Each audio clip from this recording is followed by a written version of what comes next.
Hey everyone, we're back with the Ford Bronco. We're replacing the alternator today.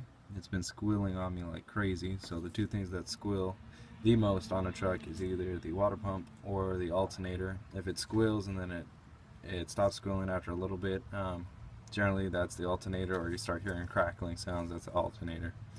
So it's always good to take that off and check it. First you're going to unplug the battery with the battery cable. Then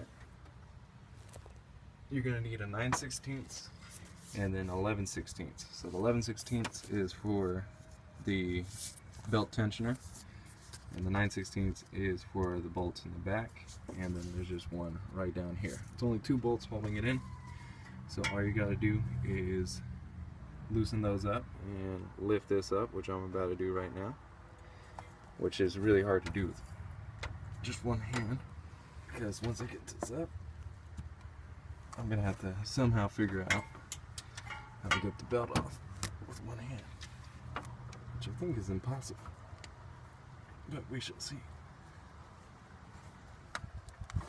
Yeah, it's pretty much dang near impossible. And there we go. Now the thing is this is gonna slide all the way, and so it's pretty much impossible to get this back out once it's in there, because it catches on the fan. So I'm going to leave it like that, then try and manipulate it, because it's going to be impossible to get it back out if it slips in anymore. So if you can just prop it against the fan without working on the fan at all, then that's good. So once we got that done, now we just got to get in here and get these bolts out.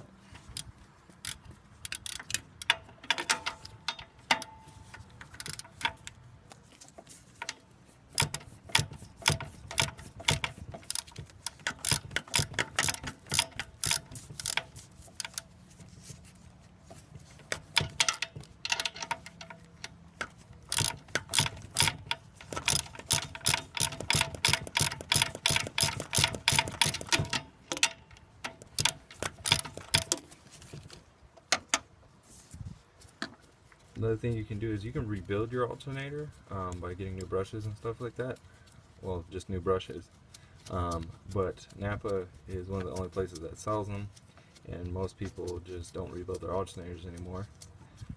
So the best thing to do is just find a place that has lifetime warranties on it, on the alternator, and just go ahead and do it that way. This is what this is. This is a rebuilt alternator from AutoZone. They had a lifetime warranty. I was rebuilding the one that was in here, which I think was a 4G alternator, and this one's just a 3G. And so, right after I put it in, it started squealing and everything like that.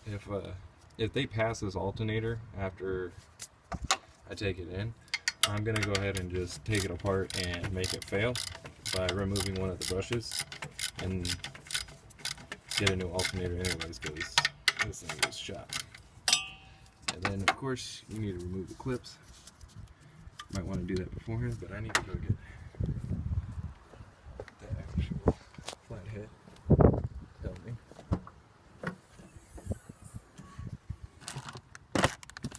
Hey Bubs. Hey Bubba man. That's my son. I just gotta take him with me. Car stuff. I just have him in my Honda. It's not too hot here in Cali, so living in an apartment makes it kind of hard to do stuff like this. But you want to just get your flathead in there, pull that one out. We got one more down here.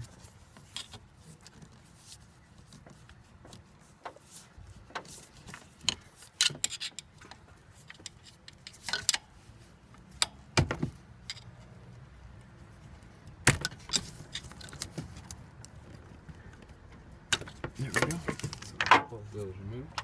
I'm just gonna keep backing this out. The alternator should fall out.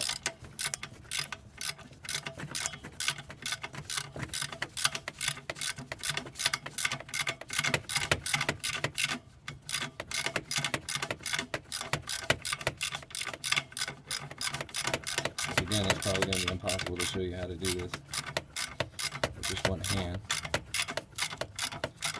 And again, the convenience of having multiple vehicles. Always get an older vehicle if you can. Get an older vehicle you can work on. Always get one that has tons of parts available. Ford trucks are like the most prevalent ones. I would just get it. Anytime you can get a Ford truck with a 460 or a 302 V8, either one of those V8s, you're golden.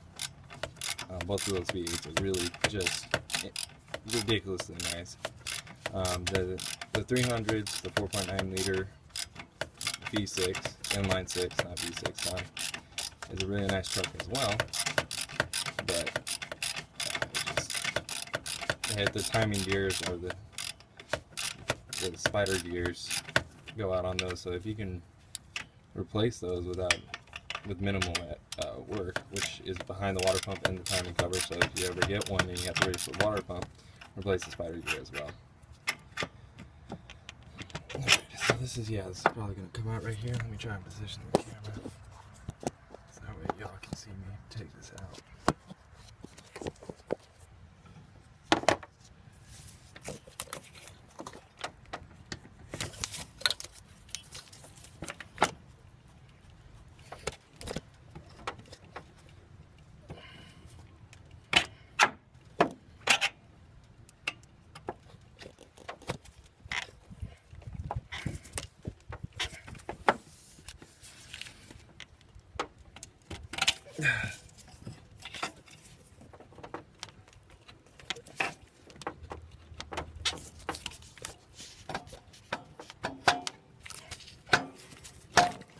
There you go.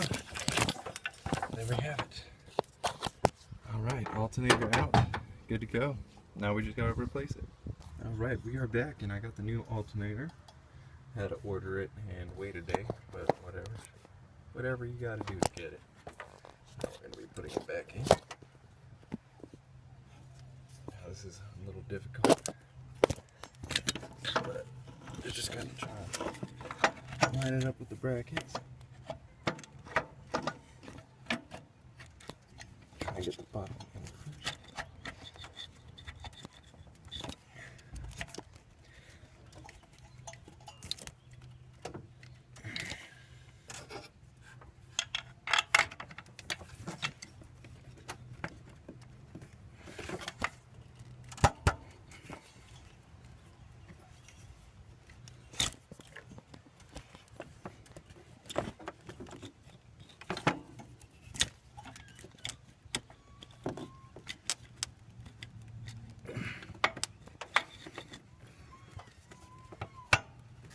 Past that frame shroud,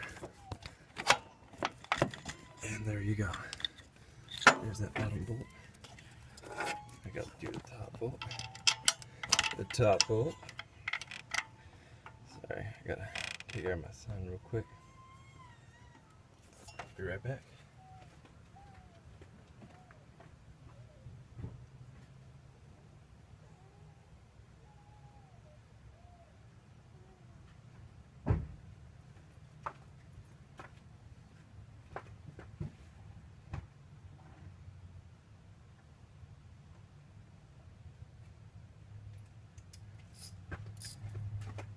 For some reason my son keeps spinning out his binky, so that seems to be the big issue there. Oh, it's the wrong size.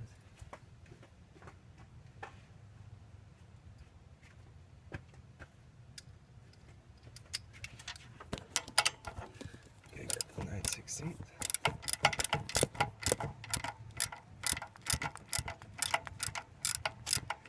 Just gonna be tightening it up.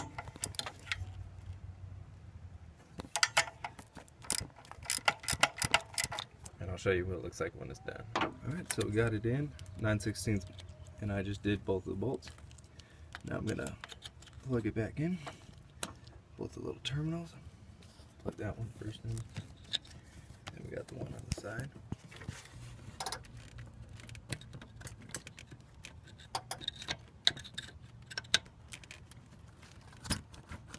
Got that back in. Now I just have to do the belt. Alright, got the belt done. Just make sure it lines up with the same belt path. You can see through your diagram right here. Now I just gotta reinstall the new battery and it's good to go. So I got everything in place, got the battery back in, so all we gotta do is start the truck and see how it sounds. Well, it looks like the battery voltage meter is running okay. It's still squirrely as all get out, which I don't know if that's just because it's new or what, but it should die down after a little bit. It always dies down. So, we shall see, but looks to be going good. Gonna test the windows. Looks like it's doing good. Alright, well thank you for watching.